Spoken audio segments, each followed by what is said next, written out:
This video goes over your Module 3 exit ticket. For question 1, we're trying to create an equation and solve an equation to answer our question of how many tickets must be purchased in order for the total cost to be the same on the two carnivals, or at the two carnivals. So we have M equal to P, that's what we want. For Carnival M, they charge an interest fee of $5, so that's our y-intercept because it's a fee. And then our M value, or our slope, is the 65 cents per ticket. So for Carnival M, we're going to create our equation of $5 plus 65 hundredths times x, and we're setting that equal to Carnival P charges a fee of $10, and then 45 cents per ticket after that. So this is our equation. Now we're ready to solve. We're going to start by getting our variables on the same side by subtracting or doing the opposite of the smaller value. When we do that, we get 5 plus 2/10 or 20 hundredths x equals 10. We're then going to subtract this 5 from each side of our equal sign here, canceling on this side, and resulting in 20 hundredths times x is equal to 5. We then divide by 20 hundredths, and when we do, we get our answer of x is equal to 25.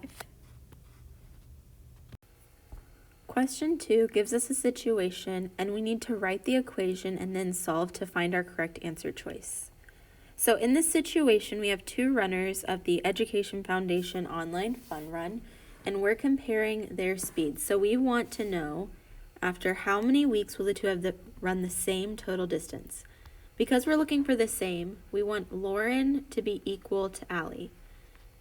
So let's start by looking at Lauren and what she's done so far. It says Lauren has already run 10 miles and plans to run 2 miles per week. This 10 miles will be our constant on her side because that's how much she's already run. That's not going to change. But what might change in the future is how many weeks she's running 2 miles. So we're going to put 2 times an unknown number of weeks, x. Now we're ready to look at Allie. Allie has already run 5 miles, so we're going to put plus 5. And she plans to run 4 miles per week. Again, we see this multiplication keyword of per, so we're going to put that 4 with our variable of x. Now we're ready to solve. I'm going to start by getting my 2x to disappear and move over here so my variables are on the same side. Those cancel and I'm left with 10 is equal to 2x plus 5. I'm then going to eliminate my constant by subtracting 5 on both sides. Those cancel and I'm left with 5 is equal to 2 times x. I divide by my coefficient 2 to get x equals 5 over 2. But I see all of my answers are in decimal form. 5 over 2 when divided is 2.5. So this would be our answer. But another way you can tell that that is our answer, even if you didn't want to divide, is this is an improper fraction.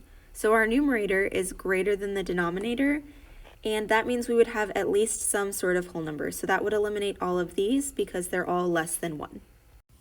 For question 3, we're given a model and we're just to write an equation. So on the left side, we have 3 positives here, 3 positive 1s. So that's going to translate to just a positive 3. And then we have 1, 2, 3, 4, 5, 6, 7, 8 positive x's. So we're going to put 3 plus 8x is equal to, on the right side, we have 6 negative 1s. So that's going to become negative 6. And then we have 1, 2, 3, 4, 5, 6, 7, 8, 9, 10, 11 negative x's. So that's negative 11x.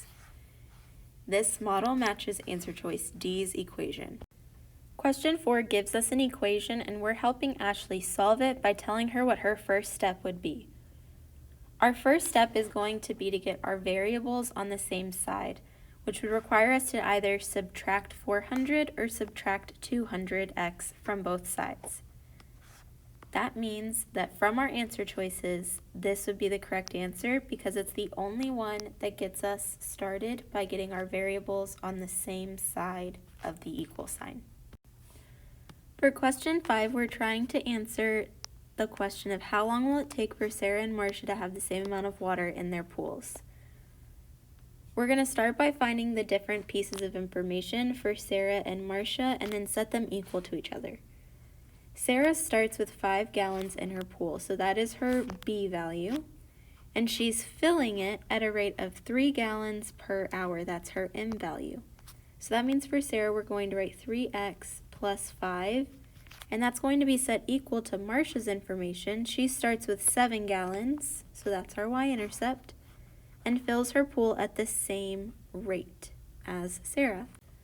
So we're going to put 3x plus 7. We're now looking for an equation that has this similar setup. So looking at answer choice A, we have 5 minus 3x. That's not what's happening. We're not draining our pool, we're filling it, so that should be a positive. With answer choice B, we see that the 5 is our rate here, and that is not the case for either Sarah or Marcia. Same goes for answer choice C. 7 is never our rate that they're filling the pool, so we can cross that off, and that leaves us with D as our correct answer. We see the same pieces of information, just in different orders.